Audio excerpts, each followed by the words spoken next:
turn to the book of Esther. Book of Esther, chapter 4. Read verses 10 through verse 17.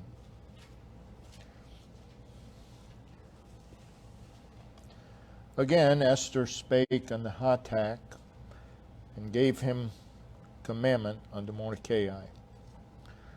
All the king's servants and the people of the king's provinces do know that whosoever, whether man or woman, shall come unto the king into the inner court, who is not called, there is a law of his to put him to death, except such to whom the king shall hold out the golden scepter until he may live.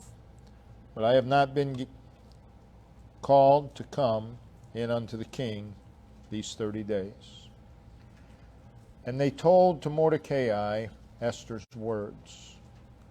Then Mordecai commanded to answer Esther, Think not with thyself that thou shalt escape in the king's house more than all the Jews. For if thou altogether holdest thy peace at this time, then shall there be enlargement and deliverance arise to the Jews from another place. But thou and thy father's house shall be destroyed, and who knoweth whether thou art come to the kingdom for such a time as this? Then Esther bade him return Mordecai this answer, Go gather together all the Jews that are present in Shushan, and fast ye for me, and neither eat nor drink 3 days, night or day. I also and my maidens will fast likewise, and so will I go unto the king, which is not according to the law. And if I perish, I perish. So Mordecai went his way and did according to all that Esther had commanded him. Esther, of course, is the only book in the Bible that does not mention God by name. However, we see God's hand throughout the book of Esther. If you were going to preach on the subject of the providence of God, Esther, of course, would be a wonderful place to go. It is, however, one of the most neglected books in the Word of God. But in these verses, Mordecai is trying to convince Esther to go before the king on behalf of the Lord's people and for the honor and glory of the Lord. Mordecai says to her in verse 14, And who knoweth whether thou art come to the kingdom for such a time as this? With these words, Mordecai issues a challenge to Esther.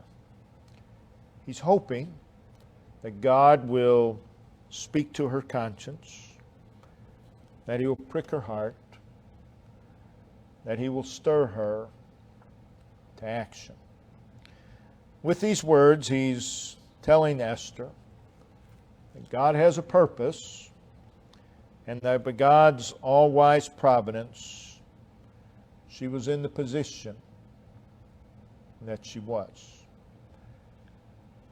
So what he's saying is, Esther, you are here now for God reason. Esther, you need to seize this moment. Esther, it's your time. It's your turn. So he's saying to Esther, by God's providence, you have been placed where you are for such a time as this. He is saying, Esther, you have a unique role to fill. It's a God-given role, God-appointed role. He's reminding Esther that there is a cause, that there is a God cause. He's reminding Esther God has a purpose for her, and she is to live out that purpose in her life. So we want to take the main thought of the message from these words: Thou art come to the kingdom for such a time as this. And our subject is, it is our time, it is our turn. Need to first consider the historical background of what we've just read. We'll start with the background of the book of Esther, and then we'll go to the background of our text. But concerning the background to the book, during the reign of Jehoiakim, he was king of Judah, Nebuchadnezzar, who was the king of Babylon, of course, conquered and destroyed Jerusalem, carried into captivity what they deemed were the best of the people. And these would be in captivity for 70 years, as we know.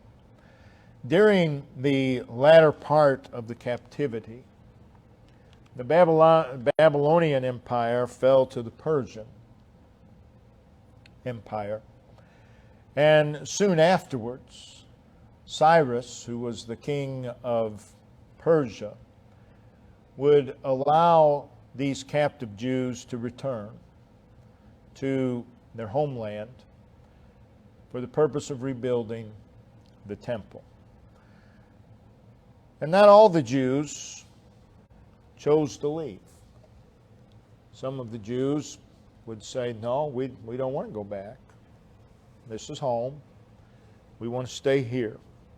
Now you got to remember that by this time, 70 years had passed. Many of the Jews that were offered to return had never been there. They'd been born in Babylon. They didn't know anything else. And many of them had risen to respectful positions. It's much like our day. There are people that have been born the last 25, 30 years, and they don't know. This is what it's always been. So this was home. And they preferred that life to the unknown. They preferred to live life under Persian rule, because that's all they knew. And against this backdrop, the story of Esther unfolds. Chronologically, the events of the book of Esther take place really between the chapters 6 and 7 of the book of Ezra. You could put the book of Esther there in Ezra chapter 6 and 7. That's where it would fit in. So the books of Ezra and Nehemiah, those two books, picture events in Jerusalem when these Jews were allowed to return home. Esther, same time period, but Esther shows events as they were occurring in Persia. So Ezra and Nehemiah speaks of the events in Jerusalem as the Jews were returning home. Esther speaking of events in Persia, those Jews who did not return to Jerusalem. So we need to keep that straight. That's the background of the book of Esther. Then we come to the background of our text. By the time we get to the book of Esther, Xerxes was now the king of Persia. And from chapter 1, we see that the book opens in the 3rd year of his reign. And he puts on a 6-month feast in the palace for all the princes, for all the nobles, the prominent citizens. The purpose was to show off the riches of his kingdom and to show off his personal majesty. We read that in Esther 1, verses 3 and 4. Following this feast, there was another feast. And this one would last for seven days.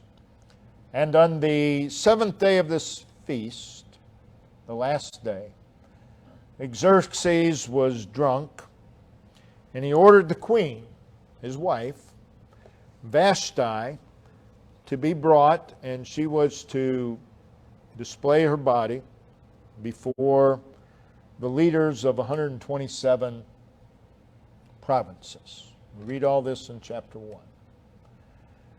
Vashti refuses to do so.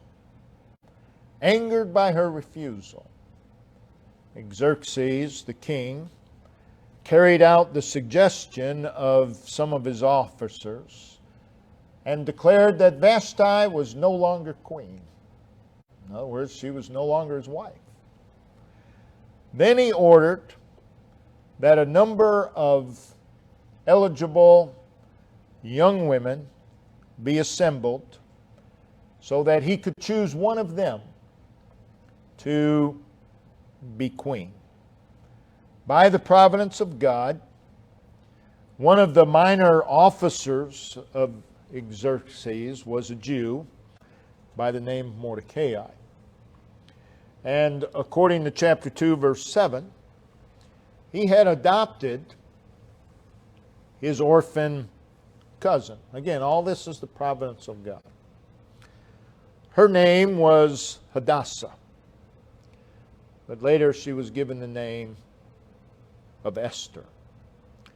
Mordecai arranges that Esther be among the young women from whom the queen would be chosen. Xerxes was so captivated by Esther that she was chosen immediately to be the queen. And we see this in chapter 2, verse 17. So by God's providence, again, the Jews are under Persian rule. By God's providence, a Jewish woman is now the queen. That's all by the hand of God. Soon after Esther's queen, 2 of the royal chamberlains had formed a conspiracy to murder Xerxes. God, in his providence, allowed Mordecai to find out about the plot. And he advised Esther, who's now the queen, to report the matter to the king. Well, an investigation was made, and as a result, the 2 plotters were hanged. We read that in chapter 2, verses 21 through 23. Later in chapter 3, which is now the 12th year of the reign of Xerxes. Remember, it opened in the 3rd year. It's now the 12th year in the reign of Xerxes. Haman, one of the officers of Xerxes, was promoted above the princes, and everyone was commanded to bow to him in reverence. Mordecai refuses. And when the other servants of the king asked Mordecai, "Why don't you bow to Haman?" he informed them, "I'm a Jew. I'm a Jew." Well, when word got back to Haman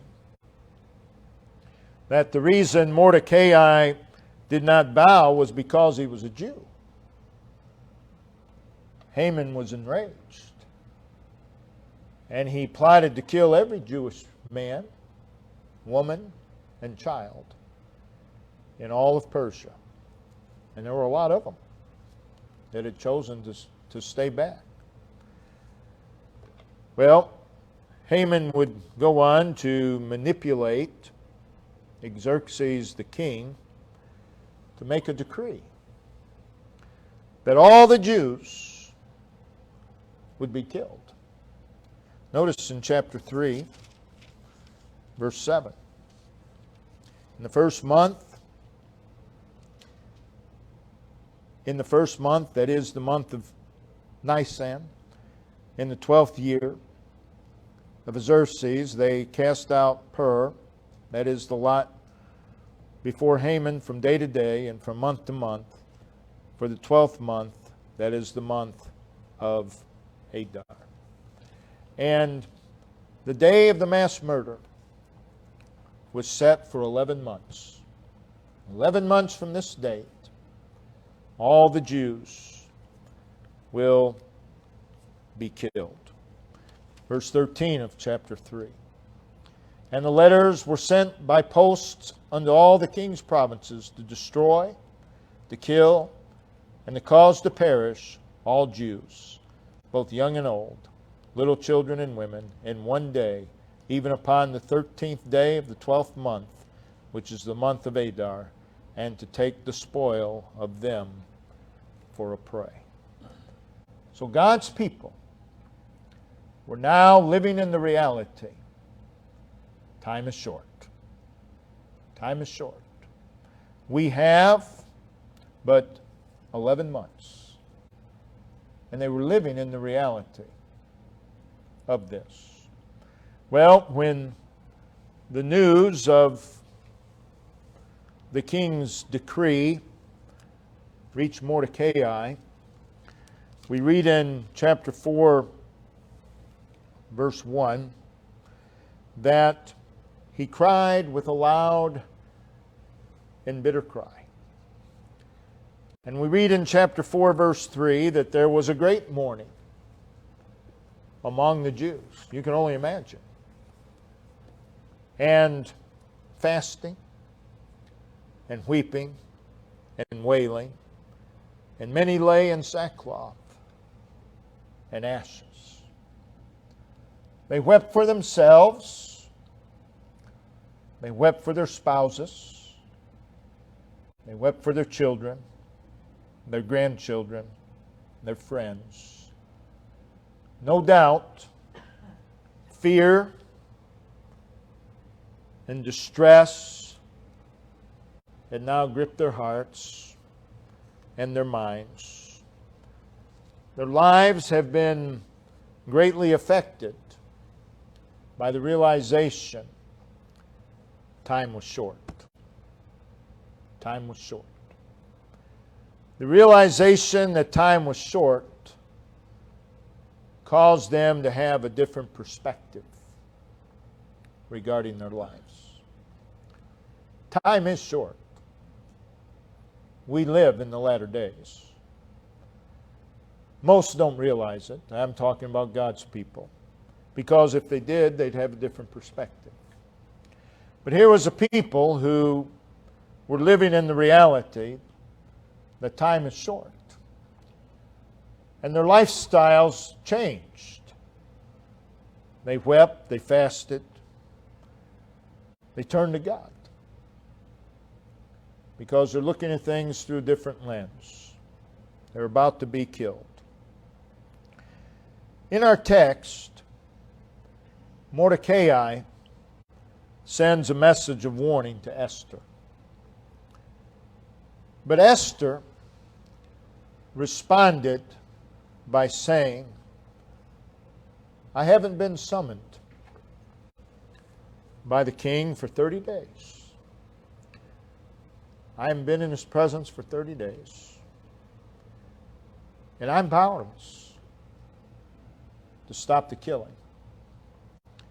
She is saying to Mordecai, Mordecai, There's nothing I can do. I hate that my people are going to be killed, but Mordecai, there's nothing I can do. Mordecai then sent a more urgent message to Esther, there in verses 13 and 14 of our text.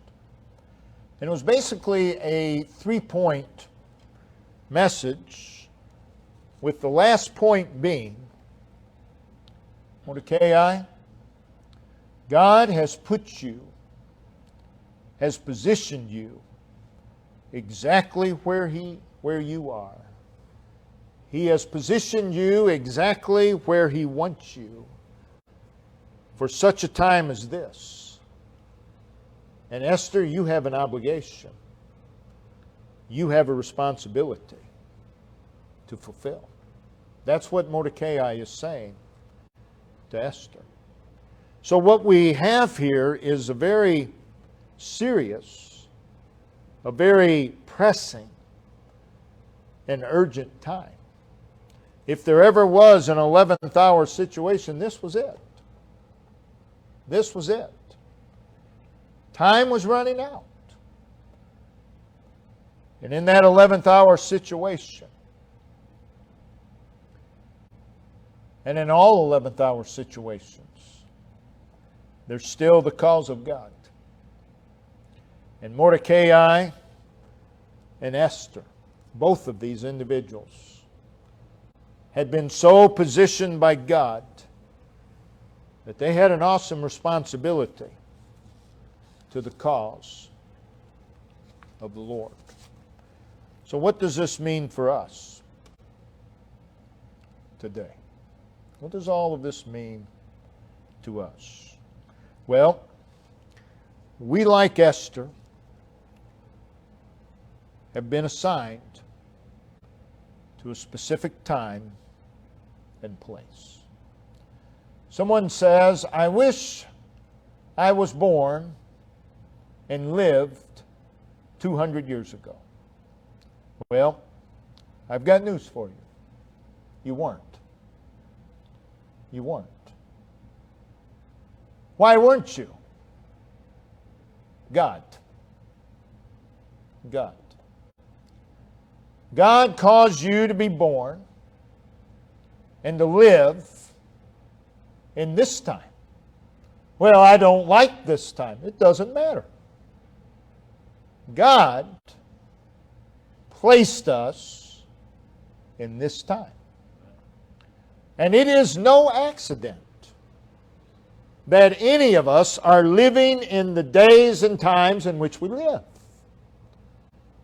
It is because God has put us in this time. It's our time. And it's our turn. It's no accident that you live where you live, you work where you work, you go to school where you go to school, you go to church where you go to church. It's no accident that the Lord's churches are where they are. And it's no accident that they're there in this day and this time. Well, 50 years ago, it was different. Yes, it was. It was different 5 years ago. It was different. It has nothing to do with the present day. We're not living 50 years ago. We're living now. And we have a responsibility now. So Mordecai says to Esther, you have been put in the position you are in. You are queen because of God's hand. And you're there for such a time as this. You're there for such a time as this. Well, that leads us to ask, what sort of time was it? Well, by reading the book of Esther, chapter 1, we see that it was a time when the king and the leaders of the nation were selfish. They were wicked. They were immoral. It was a time of worldly pomp and show. That's why Xerxes put on these feasts. It was a time of drunkenness. It was a time of immodesty. It was a time of perversion. It was a time of lewdness. It was a time when the sanctity of marriage was done away. Vashti refused, and you're no longer queen. It was a time of extreme hatred, where there was little regard for human life. When you can say a whole nationality, we're killing you all. There's not much value of life there. That's a lot of hatred. It was a time when God's people were living in the midst of a death threat. They had 11 months. They were in great danger. No doubt it was a time of great distress. You can imagine. All who profess salvation in Christ, you have 11 months, we're killing you all. Well, it wouldn't bother me. Yeah, you say that now. I guarantee you your perspective will change. This was a very serious time. Very urgent time. But Mordecai reminds Esther, and we need to be reminded, you have been put in the position that you were in for such a time as this. Esther, time is running out, and you've been placed by God in such a time as this. I believe that is true of each and every one of us today. It is sad, but many who profess salvation are so occupied, so captivated and drawn by the world that they've grown cold and they've become spiritually careless and lax and indifferent toward the matters of God, and have really become part of the problem. God's people overall are a big part of the problem. Oh, I know that just enrages people, but it's true. God's people can become part of the problem. Contributors to such a time as this. May we always be mindful. God has put us here to live in such a time as this. Did not God know when He gave you and I life that we would live in the year 2022? And did God not know everything that would be transpiring in the year 2022? Yes, He did. Yes, He does. And did not God put us on purpose in this time? Yes, He did. And we are here for a God purpose. We're not here to become part of the problem. We're here to glorify and show forth God. That's why God has placed us here. To be holy, to walk with God, to serve God, to please God, to stand for God. Well, I just wish He would have put me 200 years ago. He didn't. So stop wishing. It's not going to happen. You're here now for this time. And we have a responsibility. We, like Esther, have a God-given role. I believe that.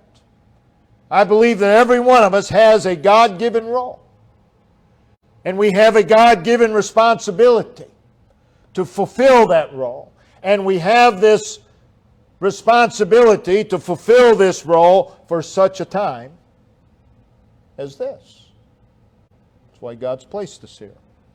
And we are to be, and we are to do what God has called us to be, and God has called us to do in such a time as this. Do you really believe that God caused an individual to be born in such a time as this and gave the purpose of their life to sit around and murmur and complain about the times? Do you really believe that? That is someone's God-given role? I don't think so. God has given us something to do. Not just to murmur and complain, but He's given us a role. He's given us a role. And in doing so, we will be what an ungodly world needs.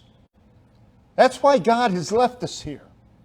We're to be what the ungodly need. And just sitting around murmuring and worrying about it isn't going to provide what the world needs. It should be clear. This is no time, it just as it was no time for Esther to get comfortable.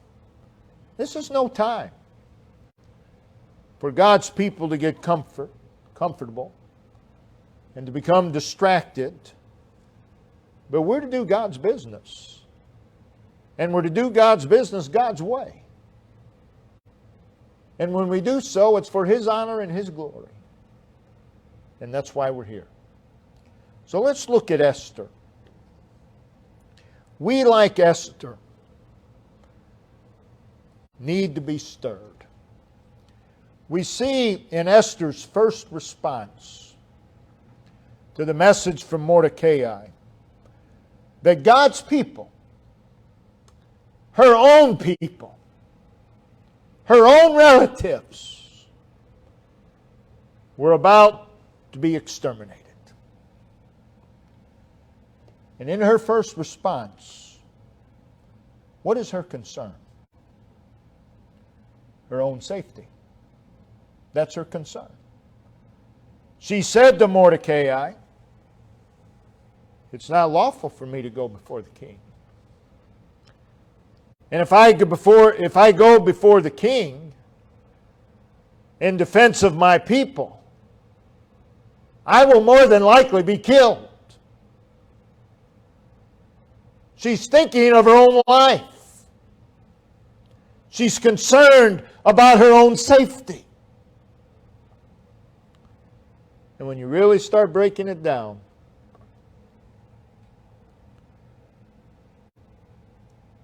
that's the concern of God's people. Their own safety. When you really start breaking it down.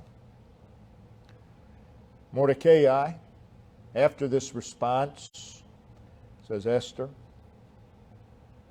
God has given you the position that you're in for such a time as this. And if that means you're going to be killed, you're going to be killed." He's saying, "Esther, it's your turn. It's your time. It's your turn. It's your turn." And the heart of Esther was stirred. We need that.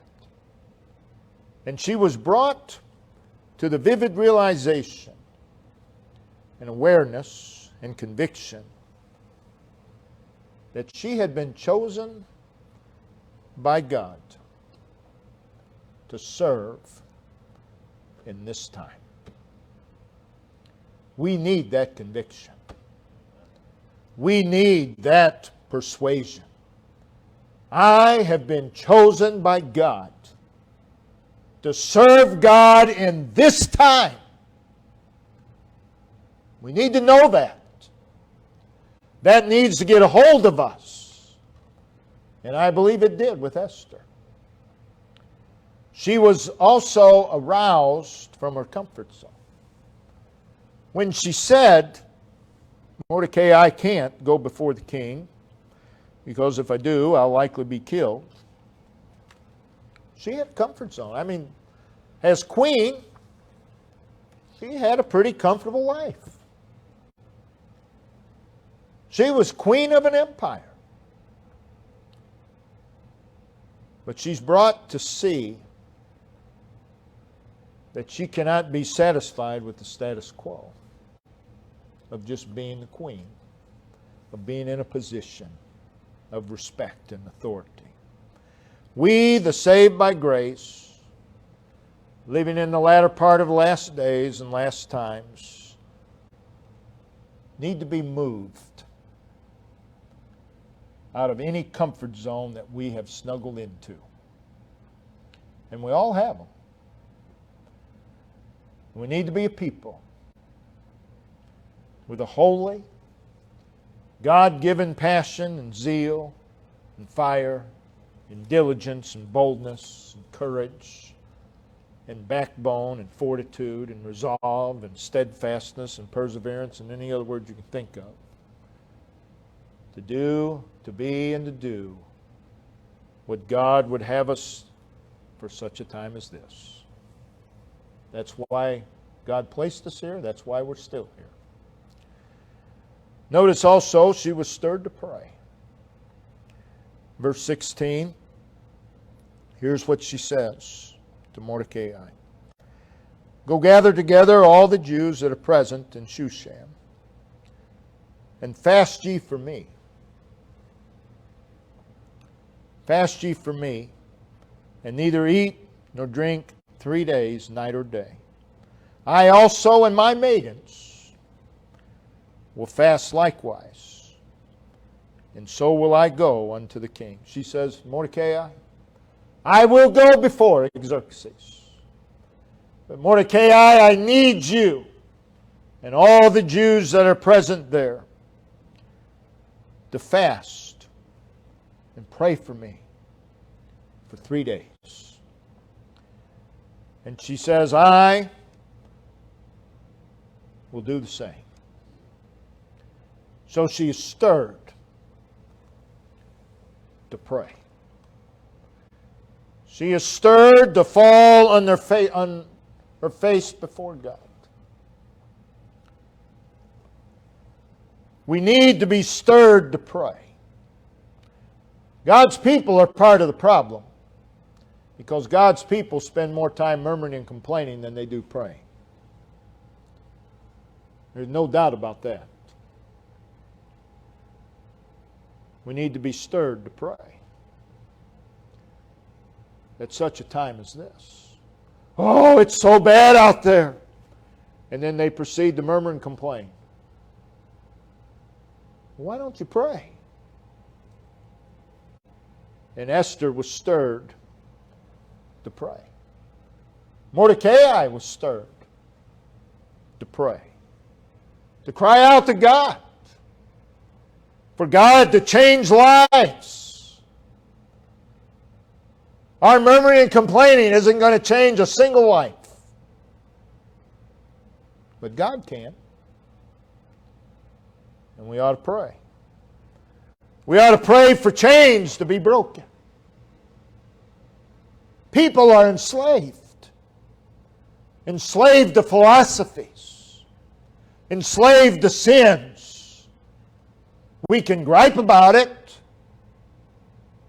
or we can pray to God that chains would be broken at such a time as this. That the showers of blessing would come down. All our murmuring and complaining isn't going to bring a single shower of blessing down from heaven. We need to be stirred to pray. Oh, it's going to be so bad for our children. It's going to be so bad for our grandchildren. And we fret and we murmur and we complain. Such a time as this, we need to be praying. Pray for the children. Pray for the moms. Pray for the dads. Pray for the teens. Pray for the young adults. Pray for one another. Pray for marriages. Pray for homes. Pray for pastors. Pray for churches. We've been placed here at such a time as this, not to murmur and complain, but to serve God. We're not to become part of the problem. And yet, most of God's people have. She was also brought to see that the cause of God is worthy of all. She is brought from concern for her own safety. Mordecai, I can't go before Xerxes. He'll have me killed. I can't do that. I feel bad for the people. I feel bad for my own people, but Mordecai, I can't do that. She's just concerned about her own safety. But she's brought from that to see that God's cause was greater than her own life. And here's what she said. She said, I will go unto the king, and if I perish, I perish. That's quite a change. She was absolutely certain now that she has been placed and allowed by God to live for such a time as this. And though she did not know what was going to happen, we're terrible. We think we have to know everything that's going to happen. She did not know what was going to happen.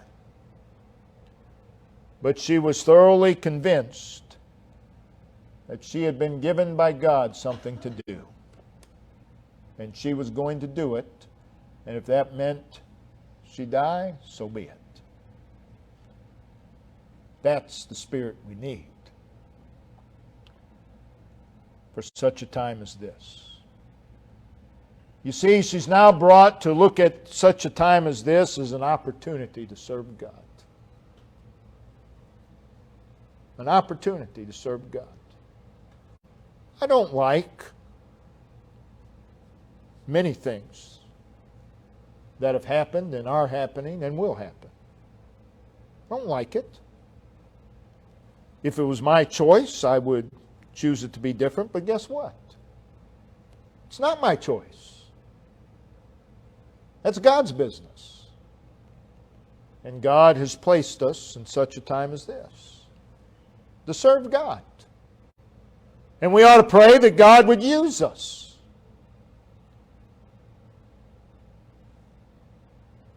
In such a time as this. So when she said, if I perish, I perish, she was willing to give everything to the cause, even her life. That is the point that every child of God needs to be brought to. And if they're not, they're part of the problem. They're part of the problem. I didn't say they're all of the problem. That's not what I said. I said they're a part of the problem.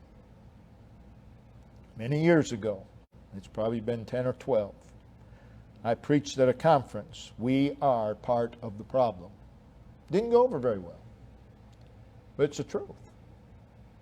It's the truth. All through history,